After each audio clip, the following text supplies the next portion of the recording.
corría el año del 46 o 47 AC. Las fuerzas romanas, al mando de Julio César, habían tomado casi toda la zona costera del Mediterráneo del Este. Solo quedaba Egipto como país soberano y estaba en negociaciones para su rendición, aunque aún había lugares o posturas dentro de Egipto que se resistían a la invasión romana. Había dos posturas entre los círculos de poder en Egipto. Una postura era de cooperación total con Roma, con o por promesas de mantener su poder, lado de Cleopatra. La otra era la de resistencia ante el invasor y el de organizar a la población en general a luchar en contra de Roma, lado de Arsínoe. La historia humana dice que eran hermanos Ptolomeo XIII, Ptolomeo XIV, hermanas Arsínoe IV, Berenice IV de Egipto, según la historia oficial. Al morir, el rey, mal llamado faraón, Ptolomeo XII, le dejó el reino a su hijo mayor, Ptolomeo XIII, y como solo era un niño de unos 11 años de edad, también por partes iguales le dejó el poder a su hija mayor, Cleopatra, que contaba con 18 años de edad. Como era la costumbre, ambos fueron casados. Pero Ptolomeo XIII estaba de acuerdo con la postura de su hermana Arsínoe, de no cooperación con los romanos, basándose en que esa era la voluntad general del pueblo egipcio. Cleopatra no estaba de acuerdo y como ella era mayor que Ptolomeo XIII, era la que estaba en el poder realmente.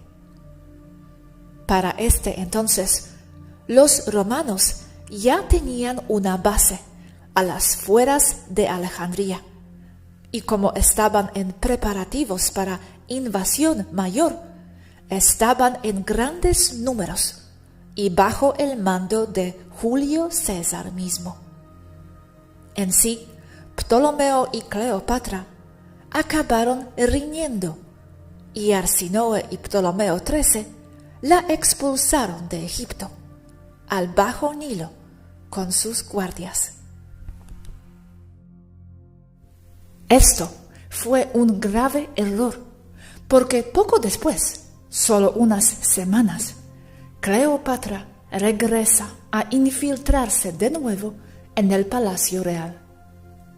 Al irse Cleopatra, habían empezado las negociaciones con Julio César de parte de Ptolomeo XIII y de Arsínoe.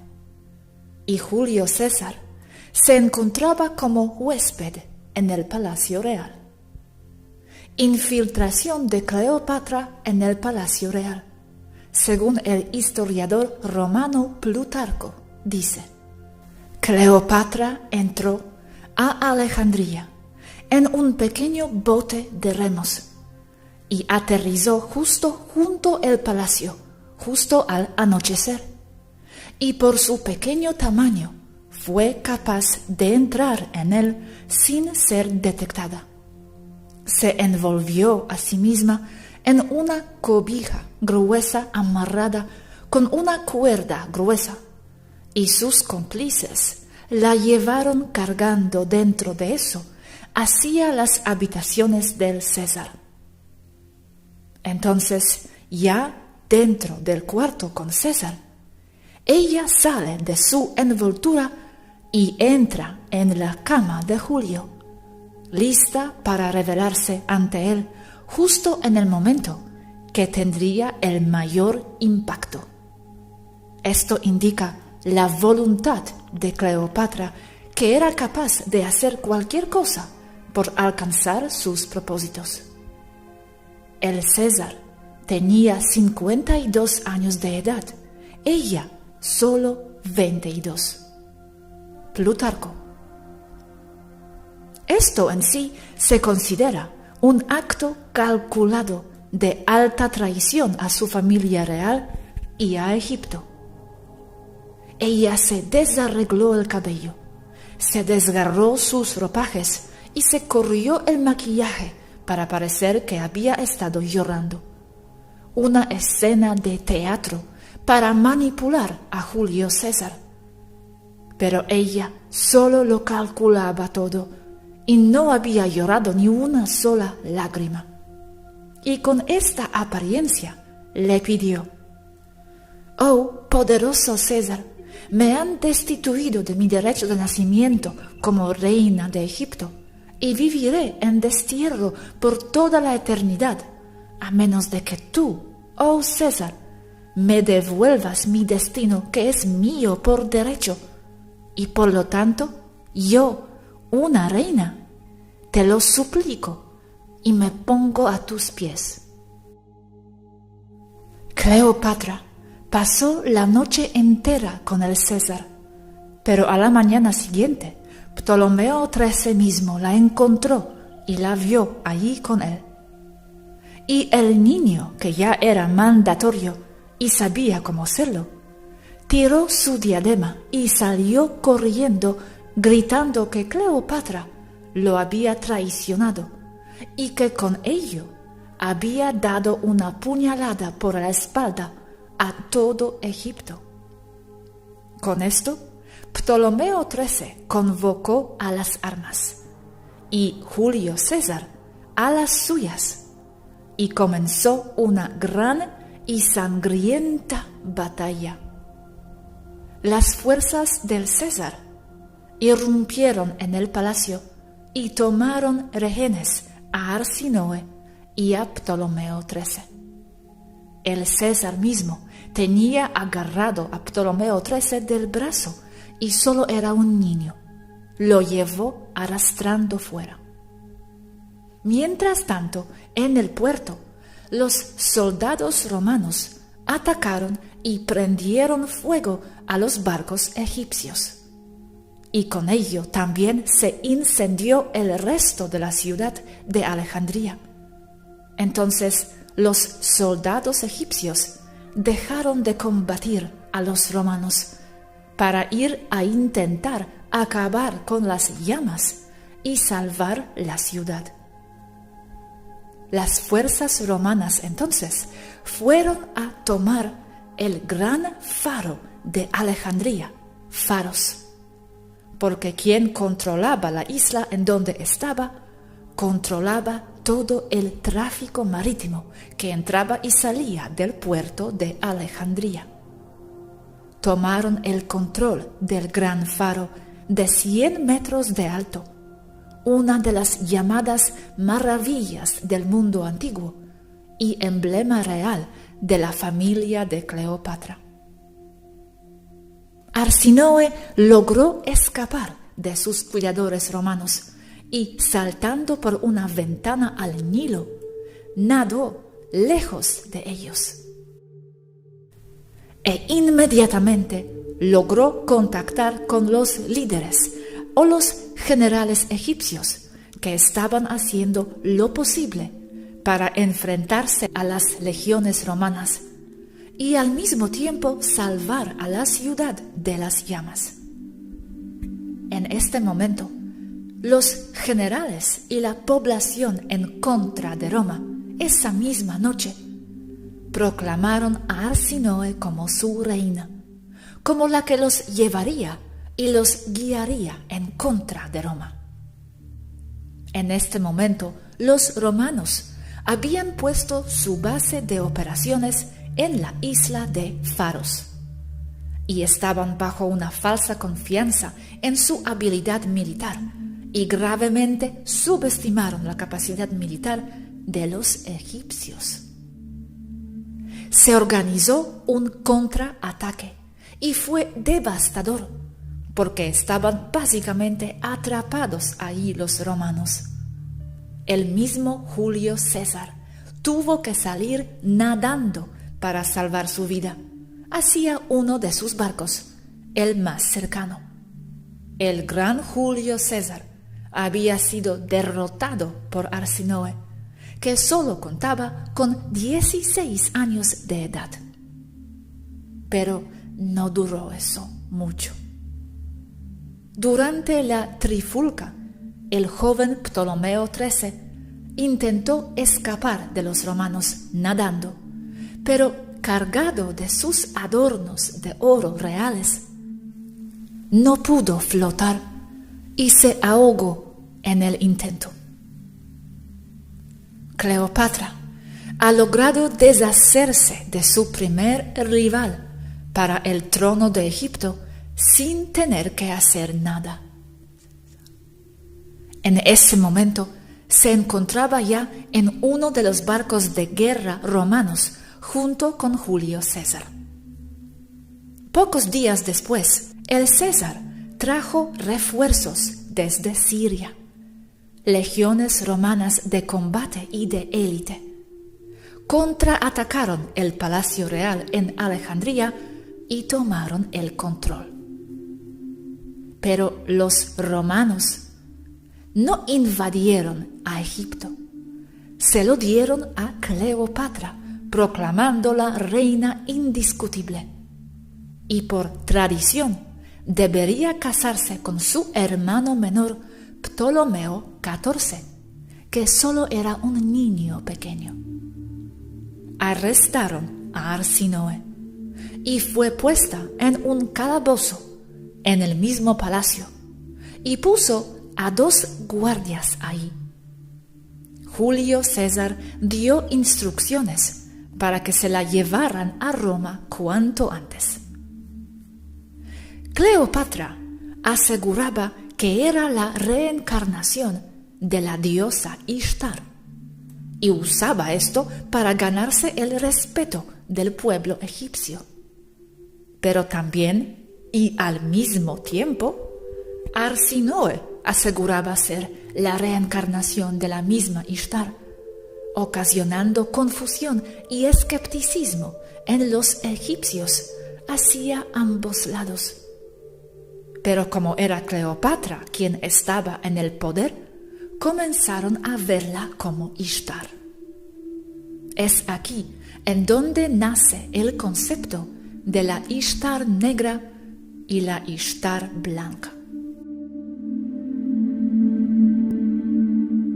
Usando un truco de la época, los sirvientes leales a Arsínoe por la noche lograron llegar a la pequeña ventana del calabozo por fuera y vertieron ácido en las bases de los barrotes. Usando una barreta, lograron romper algunos y doblar otros, lo suficiente para que Arsínoe, que era pequeña de tamaño y delgada, lograra pasar a través del pequeño orificio que previamente había limpiado del ácido usando agua del Nilo y unas frazadas de tela.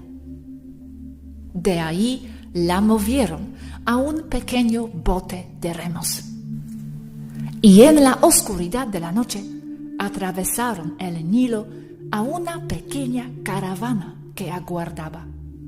Caravana con carreta, suministrada por la resistencia en contra de los romanos.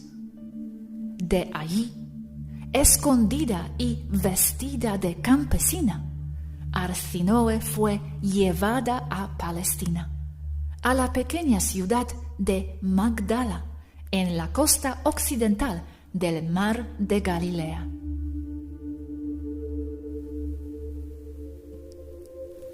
En Magdala fue contactada allí por miembros de la resistencia en contra de la ocupación romana. Muchos ya sabían que se había escapado Arsínoe de los romanos unas semanas antes. Sabiendo quién era ella, no tardó en comenzar a dar opiniones y a instigar a los líderes palestinos y judíos y a darles ideas de cómo combatir a los romanos, volviéndose estratega militar en contra de los romanos e introduciendo conceptos de guerrilla y combate asimétrico.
mismo tiempo, y como era su naturaleza, comenzó a dar sus enseñanzas acerca de conciencia y de cómo funcionaba el universo, el cómo tratar a las personas.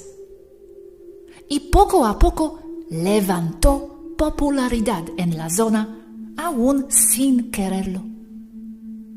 Sin embargo, para poder ser escuchada ante cierta clase de gente de masas, no lo podía hacer como mujer, así que usó a un amigo cercano que había llegado a buscarla solo unas semanas atrás. Se le conoce con el nombre de Azazel. Ella le daba a él sus enseñanzas y él las decía como suyas, porque lo escucharían por ser hombre. Así siguieron por unos 2 años, más o menos en paz, siempre esquivando las legiones romanas y sus pesquisas en contra de los rebeldes y sus cabecillas. Pero se llegó al punto en el que ya era evidente quién y de quién llegaban las órdenes y las instrucciones de guerrilla en contra de las fuerzas de ocupación. Y tampoco faltó el que traicionara y les dijera a los romanos que Arsinoe estaba escondida en el área de Galilea. Mandaron arrestar a Arsinoe, pero de nuevo la ayudaron a escapar y por mar, partiendo del puerto ahora llamado Haifa, en barco, comenzó su retirada de Palestina con la intención de llegar a Irlanda y a Escocia para estar bajo la protección de los druidas y de los celtas y de sus resistencias en contra de los romanos.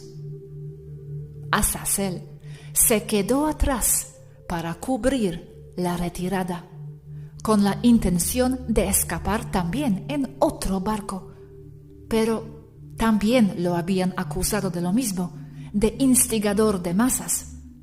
Fue arrestado y lo colgaron de un árbol.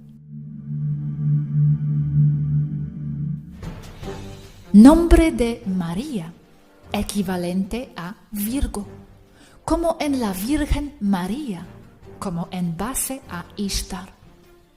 Y Magdalena, porque se hacía querer pasar como de la ciudad de Magdala.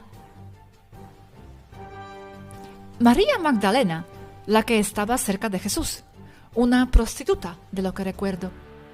¿Cómo sabes otra vez que es ella relacionada con Arsinoe? María Magdalena, la que dicen que fue prostituta, típico del cabal el usar esas cosas para embarrar a las personas, fue Arsinoe misma. También se dice que fue esposa de Jesús. Es que Jesús se relacionó con Azazel. María Magdalena por detrás le pasaba información, pero eso ya es una alteración o deformación de los eventos históricos. María, que equivale a Ishtar como nombre, Magdalena, era una agitadora de masas, con miras a promover la desobediencia civil, y trabajaba a través de Azazel muchas veces, no siempre. Ahora, hoy en día, en la nueva era, se sigue promoviendo lo mismo, que los seres espiritualmente avanzados no luchan, solo dan la otra mejilla. Esto es estoicismo romano, aún hoy en día reflejado en la nueva era. El que la gente nueva era no se defienda es más estoicismo romano, y es lo que el cabal quiere. Volver a usar esas fórmulas para calmar y controlar a las masas, especialmente a las llamadas despiertas.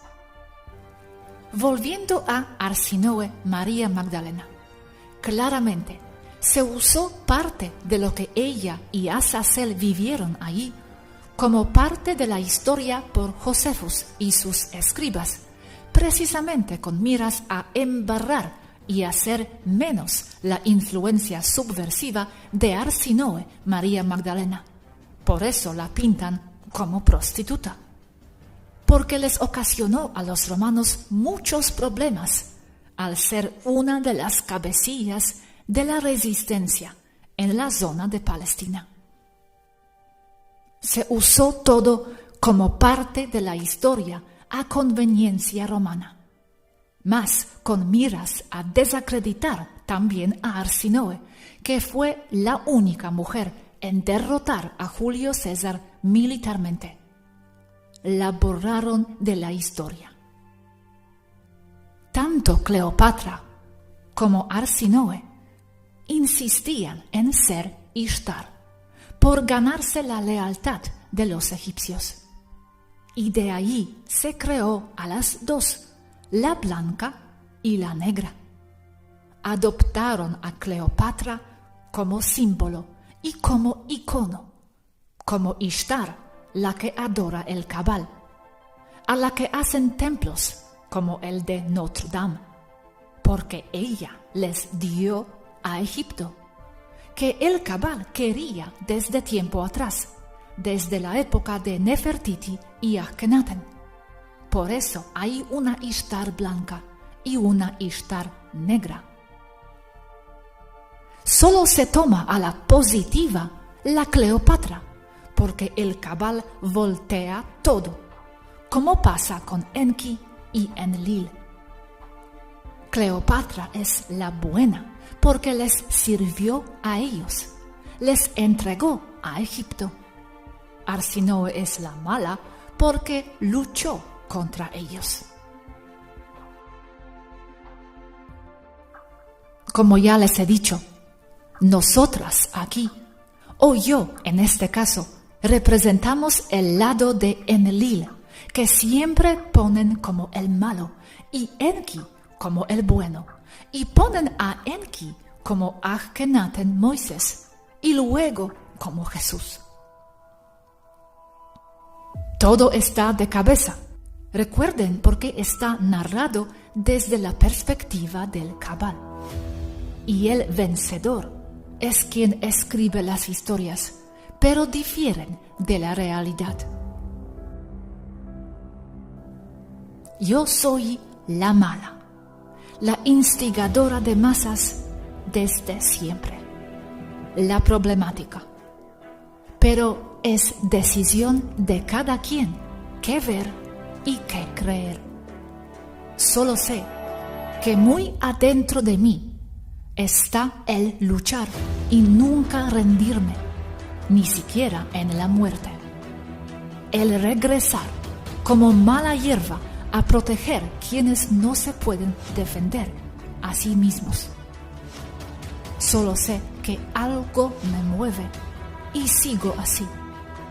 Sigo instigando masas. Sigo siendo la latosa. Promuevo el luchar, pero con táctica y a la defensiva. Pero sí defenderse. Lo que conté sobre Arsinoe es la versión light para publicarse, porque podría yo entrar en detalle nauseabundo, pero sería imposible para la gente el entender cómo es que se saben tantos detalles. En sí, podríamos pasar meses solo subiendo videos de Arsinoe. Es que es un tema inmenso. Y como he dicho allí en lo que escribí hoy, solo es una parte pequeña.